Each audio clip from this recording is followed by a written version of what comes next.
Dhaka, city of Akhiruzzaman.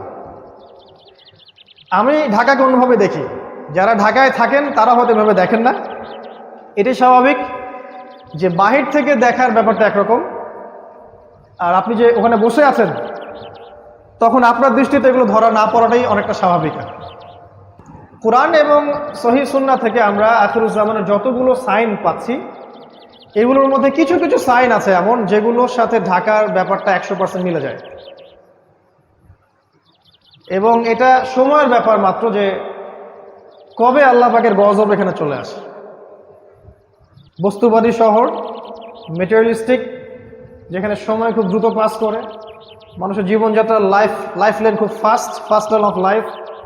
মানুষ পাশবিক জীবনযাপন করে, যেখানে বিশ্বাসের কোনো মূল্য নাই, যেখানে প্রতারণার ছড়াছড়ি, যেখানে আবেগ অনুভূতিগুলো ঠুনকো হয়ে গেছে, পারিবারিক বন্ধনগুলো ভেঙে যায়, হৃদ্যতা ভালোবাসাগুলো নাই, সবার মধ্যে একটা যেন অবিশ্বাস যে এই না জানি এ আমাকে ঠকিয়ে দেয় কিনা। একটা আনস্যাটিসফাইড জেনারেশন এবং আনস্যাটিসফাইড সিভিলাইজেশন, অসন্তুষ্ট, কোনো কিছু কিন্তু সন্তুষ্ট না, ইল্লা মাশা আল্লাহ। কিছু মানুষের বাইরে, সেটা আমি আলাদাভাবে বলছি, আমি ওভারঅল বলছি। দেখুন, এক নাম্বার আমার সেন্সে ধরা পড়ে যে ঢাকা এই শহরটা মানুষকে বস্তুবাদী বানিয়েছে, বা এই শহরের মানুষগুলো শহরটাকে বস্তুবাদী বানিয়েছে। এই শহরটা বস্তুবাদিতার উপর দাঁড়িয়ে আছে। এটা কি বোঝেন কিনা? সকালবেলা থেকে সন্ধ্যা, রাতে ঘুমানো পর্যন্ত একটাই চিন্তা মানুষ, কিভাবে আমি আমার রিজিকটাকে অর্জন করব, কিভাবে আমি আমার স্ত্রী সন্তানকে মানুষ করব বা ভরণ পোষণ দিব, কিভাবে আমি দুবেলার ভাত অন্ন যোগাবো। এখানে যেন মানুষ বাঁচার জন্য লড়াই করে, সকাল থেকে সন্ধ্যা পর্যন্ত ছুটছে আর ছুটছে। ছোটার স্পিডটা দেখতে আপনাকে ওই যে ওভার ক্রসিংগুলো আছে এর উপর উঠতে হবে একটু কষ্ট করে, এবং একটু রিল্যাক্স মুডে আপনি দেখবেন কিভাবে মানুষ ছুটছে। কোথায় জানি মানুষ ছুটছে, মনে হচ্ছে মানুষ জান্নাতের দিকে ছুটছে। যদি এমন হতো এভাবেই মানুষ জান্নাতের দিকে ছুটত, খেয়াল করে দেখবেন ছুটছে আর ছুটছে। এই ভোর থেকে শুরু হবে, রাত 12টা, 1টা, 2টা, 3টা পর্যন্ত। ঢাকায় যেন কখনো রাত হয় না, 24 ঘন্টায় দিন। এখানে টাইম যায় রাসূলুল্লাহ সাল্লাল্লাহু আলাইহি ওয়াসাল্লামের সেই হাদিসের মতো, তিনি বলেছিলেন আখিরুজ্জামানের সময় যাবে বছর মাসের মতো, মাস সপ্তাহের মতো, সপ্তাহ দিনের মতো। ঢাকায় যেন সময় তাকে আটকানো যায় না, সময়ের মধ্যে বারাকা নাই। আপনারা এখন যেখানে বসে আছেন এখানে সময়ে বারাকা আছে, এখানে আপনি সময়কে দ্রুতভাবে পাস করতে দেখবেন না।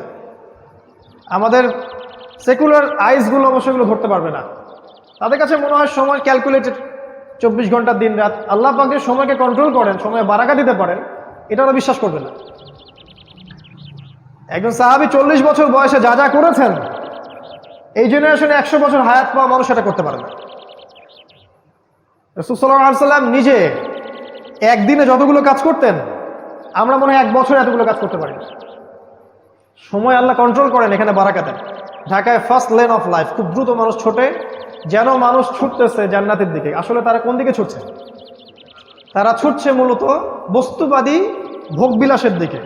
আল্লাহ পাক যেগুলো বলেছেন, যুয়িনা লিন-নাস হুব্বুশ শাহাওয়াতি মিনান নিসা, এই যে 6টা বিষয় বা 5টা বিষয় আল্লাহ পাক বলেছেন, এগুলোর পিছনে মানুষ ছোটে। খাওয়া, পড়া, ভরণ পোষণ, আরেকটু প্রোগ্রেস, আরেকটু স্ট্যাটাসকে বাড়ানো যায় কিভাবে, আমার আছে 1 কোটি টাকা, কেমন করে এটা 2 কোটি হবে, আমার 5তলা বিল্ডিং আছে, কেমন করে এটা 10তলা হয়। এই বস্তুবাদিতার দিকে ঢাকা ছুটছে। আপনি জানেন কি না এটা কিয়ামতের একটা আলামত, এটা আখিরুজ্জামানে কিয়ামতের বড় একটা সাইন, যে মানুষ দুনিয়ার পিছনে ছুটবে, দিন থেকে মানুষ সরে যাবে। এবং আল্লাহ পাক গজব হিসেবে এই মুসলিম জাতির উপরে এই দুনিয়ার চাকচিক্যটাকে উন্মুক্ত করে দিবেন। হাদিসে এভাবে এসেছে, এই দুনিয়ার চাকচিক্য তোমাদের জন্য উন্মুক্ত করা হবে, ঠিক যেমন পূর্ববর্তীদের জন্য করা হয়েছিল। আর এই দুনিয়া তোমাদেরকে ধ্বংস করবে, ঠিক যেমন করে পূর্ববর্তীদেরকেও দুনিয়া ধ্বংস করেছে। এটা হচ্ছে ফিউচার এই বস্তুবাদী ঢাকার। 2 নম্বর হচ্ছে, দেখুন এখানে যতগুলো সিস্টেম আছে, এই সিস্টেমগুলো দাঁড়িয়ে আছে অন দ্য বেসিস অফ শিরক এন্ড কুফর। শুধুমাত্র এই শহরটার কথা আমি বলছি না, এরকম যত শহর আছে সারা ওয়ার্ল্ডে তাদের কথা বলছি। দাঁড়িয়ে আছে education system on the basis of শিরক। আপনার political system on the basis of কুফর অ্যান্ড শিরক।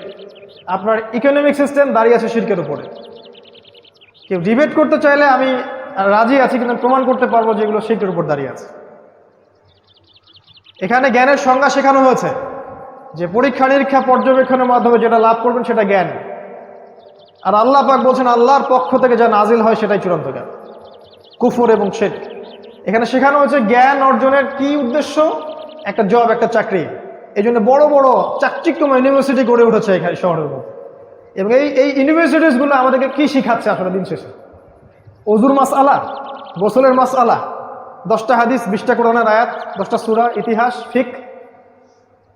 আপনাকে শিখাচ্ছে কিভাবে আপনি একটা চাকরি অর্জন করবেন, আপনার স্ট্যাটাস বাড়বে, বাড়ি গাড়ি করবেন, খাবেন, ফুর্তি করবেন, এনজয় করবেন, পাশবিক লাইফ লিড করবেন, দেন ইউ উইল ডাই, আপনি মারা যাবেন। আর মারা যাওয়ার পরে আপনার 3বার জানাজা পড়ানো হবে 3টা জায়গায়। তারপর 3 দিন পর মানুষ আপনাকে ভুলে যাবে। এবার গন ফ্রম হিস্ট্রি, আপনি হিস্ট্রি থেকে, ইতিহাস থেকে আপনার নাম শেষ, মুছে গেছে। ঢাকা আপনাকে এটা শেখাচ্ছে এবং এর মতো যত সভ্যতা আছে এগুলো। এটা বস্তুবাদী এডুকেশন সিস্টেম। আল্লাহ পাক বলেছেন আমার নাজিল করা যে শিক্ষা ব্যবস্থা এটা হচ্ছে এমন, মানুষ জ্ঞান অর্জন করবে আল্লাহকে পাওয়ার জন্য। জ্ঞান অর্জনের উদ্দেশ্য হবে দিন প্রচার করা, প্রতিষ্ঠা করা, বিনয়ী হওয়া, নম্র হওয়া এবং জ্ঞান অনুযায়ী আমল করা। জ্ঞান এমন হবে উপকারী যেটা আল্লাহর পক্ষ থেকে নাজিল হয়, যে জ্ঞান আমাদেরকে আল্লাহ থেকে দূরে সরাবে না, বরং কাছাকাছি নিয়ে আসবে। মিলান আপনার এডুকেশন সিস্টেমের সাথে এগুলোতে আসলে কি এমন হচ্ছে কিনা। কিন্তু লাক্সারিয়াস বিল্ডিং এর তো অভাব নাই। ব্যাঙের ছাতার মতো লক্ষ লক্ষ প্রতিষ্ঠান আপনার শহরে, কয়টা প্রতিষ্ঠান আপনাকে আল্লাহর দিকে নিয়ে আসতেছে? এডুকেশন সিস্টেম দাঁড়িয়ে আছে শিরকের উপর। আপনার ইকোনমিক সিস্টেম আপনার শহরের দাঁড়িয়ে আছে শিরকের উপরে। তারা আল্লাহর হালালকে হারাম করেছে আর আল্লাহর হারামকে তারা হালাল করেছে। আল্লাহ পাক সুদকে হারাম করেছিলেন, তারা সুদকে হালাল করেছে। তারা রিবাকে ফরজ করেছে। আল্লাহ পাক দিয়েছিলেন একটা মনিটারি সিস্টেম, সেটাকে তারা তুলে দিয়েছে। আল্লাহ পাক কারেন্সি দিয়েছিলেন, সেটাকে তারা তুলে দিয়েছে। আল্লাহর হালালকে কেউ যদি হারাম করে আর আল্লাহর হারামকে কেউ হালাল করে, এটাকে কি বলা হয়? সূরা তাওবার 31 নম্বর আয়াত পড়ে দেখেন, এখানে বলা হচ্ছে এটা শিরক। কি জানেন একটা? হ্যাঁ, না এটা না। যাই হোক, আমি এই মুহূর্তে মনে করতে পারছি না। শেষের শব্দটা দেখবেন যে এখানে শিরকের কথা বলা আছে। ইত্তাখাযু, মনে পড়েছে, ইত্তাখাযু আহবারহুম ওয়া রুহবানহুম আরবাবা মিন দুনিল্লাহ ওয়াল মাসীহ ইবনে মারইয়াম। তারা কি করেছিল? আল্লাহকে বাদ দিয়ে, খ্রিস্টানদের কথা বলা হচ্ছে, জিউসদের কথা বলা হচ্ছে, পাদ্রী দরবেশ এদেরকে রবের আসনে বসিয়েছিল। ভালো করে শোনে না, তারা পাদ্রী এবং দরবেশদেরকে রবের আসনে বসিয়েছিল এবং ঈসা আলাইহিস সালামকে রবের আসনে বসিয়েছিল। ওয়ামা উমিরু ইল্লা লিয়াবুদু ইলাহা ওয়াহিদা, কিন্তু ওদেরকে শুধু আদেশ করা হয়েছিল তারা এক আল্লাহর ইবাদত করবে। এই আয়াতটা যখন পড়া হচ্ছে আদী ইবনে হাতেমের সামনে, তা আদী ইবনে হাতেম বলছেন যে আমরা তো আমাদের পাদ্রী দরবেশদের ইবাদত করি না ইয়া রাসূলুল্লাহ। আল্লাহ রাসূল বলছেন আলাইসা ইউহারিমুনা ফাআহাল্লাহ ফাতুহিল্লুনাহু, তারা কি আল্লাহর হারামকে হালাল করে দেয় না, তোমরা কি সেটা গ্রহণ করো না? তারা কি আল্লাহর হালালকে হারাম করে দেয় না, তোমরা কি সেটা মেনে নাও না? বা তারা কি আল্লাহর হারামকে হালাল করে না, তোমরা কি সেটা মেনে নাও না? তখন আদী ইবনে হাতেম বলল যে হ্যাঁ, বেলা ইয়া রাসূলুল্লাহ, এটা তো আমরা করি। আমরা হয়তো সরাসরি ওদের ইবাদত করি না, ওদেরকে সিজদা করি না, ওদের সামনে নজর মানত করি না, কিন্তু ওরা আল্লাহর হালালকে হারাম করলে আমরা মেনে নিচ্ছি, আর ওরা আল্লাহর হালালকে যদি হারাম করে ফেলে আমরা মেনে নিচ্ছি। আল্লাহ রাসূল বলেছেন সাল্লাল্লাহু আলাইহি ওয়াসাল্লাম, তিলকা ইবাদাতুহুম, এটাই হচ্ছে ওদের ইবাদত করা। এখন আপনি আসেন আপনার সিস্টেমের দিকে। আল্লাহ পাক সুদকে হারাম করেছেন, আমরা কি করেছি? হালাল করেছি। আল্লাহ পাক মাদককে হারাম করেছেন, আমরা হালাল করে নিয়েছি। নিজেকে প্রশ্ন করেন, আমরা কিন্তু মন থেকে হালাল করে নিয়েছি। আল্লাহ পাক জিনাকে হারাম করেছেন, আমরা উন্মুক্ত করছি। আল্লাহ পাক খিলাফাকে হালাল করেছেন, আমরা হারাম করেছি। আল্লাহ পাক অনেক কিছুকে হালাল করেছেন যেগুলোকে আমরা হারাম করে নিয়েছি, বা আবার আল্লাহ পাক অনেকে হারামও করেছেন যেগুলোকে আমরা হালাল করে নিয়েছি। এই সিস্টেমটা যদি চলতে থাকে, এটাকে আল্লাহ পাক বলেছেন শিরক। ওয়া মা উমিরু ইল্লা লিয়াবুদু ইলাহা ওয়াহিদা লা ইলাহা ইল্লা হু সুবহানাহু ওয়া তাআলা আম্মা ইউশরিকুন। এই কথাটা বলতে যাচ্ছিলাম, আম্মা ইউশরিকুন, তারা যে শিরক করছে আল্লাহর সাথে, এখান থেকে আল্লাহ পাক পবিত্র। তার মানে এই কাজটাকে আল্লাহ পাক শিরক বলেছে। তো আপনার শহরের এডুকেশন সিস্টেম, আপনার ব্যাংকিং সিস্টেম, আপনার ফাইন্যান্স, আপনার ইকোনমিক সিস্টেম, এগুলো দাঁড়িয়ে আছে শিরকের উপরে, কুফুরের উপরে। এর জন্য আপনি একা দায়ী নন, এর জন্য আমাদের রাষ্ট্র দায়ী নয়, এর জন্য আমাদের শুধু এই ওলামায়ে কেরাম বা আমরা যারা সাধারণ জনগণ আমরাই দায়ী নই, ব্যাপারটা এমন নয়। আমাদের দোষ আছে, কিন্তু বড় দোষটা অন্য কারো, যাদের দিকে আমাদের চোখ নাই। আমাদের চোখটা হচ্ছে আপোষের ইখতলাফগুলোর দিকে আমাদের চোখটা বেশি আর কি।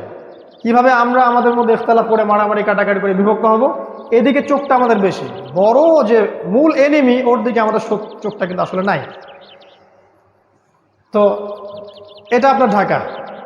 আরও আছে আপনার ঢাকার পলিটিক্যাল সিস্টেম, দাঁড়িয়ে আছে অন দ্য বেসিস অফ শিরক। শুধু এই শহরের না, পুরো ওয়ার্ল্ড ওয়াইড, গ্লোবালি। তবে এটা চিরদিন থাকবে না ইনশাআল্লাহ। এটা একসময় ছিলও না, একসময় থাকবেও না। মাঝখানে একটা সময় আপনি পাচ্ছেন। এক সময় ছিল খেলাফা, আর পৃথিবীর শেষও হবে খেলাফা দিয়ে। এই উম্মতে মুহাম্মাদির স্টার্টিংটা ছিল খেলাফা দিয়ে। খেলাফা নিশ্চয়ই বুঝি আমরা, এমন স্টেট যেটা যার মালিক আল্লাহ, এমন স্টেট যে রাষ্ট্রের প্রত্যেকটা বিষয়ের ফয়সালা হবে আল্লাহর বিধান অনুযায়ী, এমন স্টেট যেখানে আল্লাহ হচ্ছে আল আকবর, আল্লাহ হচ্ছে আল মালিক, মানুষ জনগণ আল মালিক আল আকবর নয়, বরং আল্লাহর দাসত্বের অধীনে প্রত্যেক মানুষ স্বতন্ত্র স্বাধীন। খেলাফা স্টেট একটা সময় ছিল, উমর ইবনে খাত্তাবের যুগে, আবু বকর সিদ্দিকের যুগে, ওসমান আলী, এই সময় ছিল, এখন নাই। একটা সময় আবার আসবে। কে আনবে, কিভাবে আসবে, এটা জানতে হলে আপনি আখিরুজ্জামান স্টাডি করেন, পাবেন ইনশাআল্লাহ। আমরা জানি যে এই পৃথিবীর শেষটাও হবে খেলাফাতে, এবং এই পৃথিবীতে মানব জাতির যে ইতিহাস, এটাও শুরু হয়েছিল কিন্তু খেলাফা দিয়েই।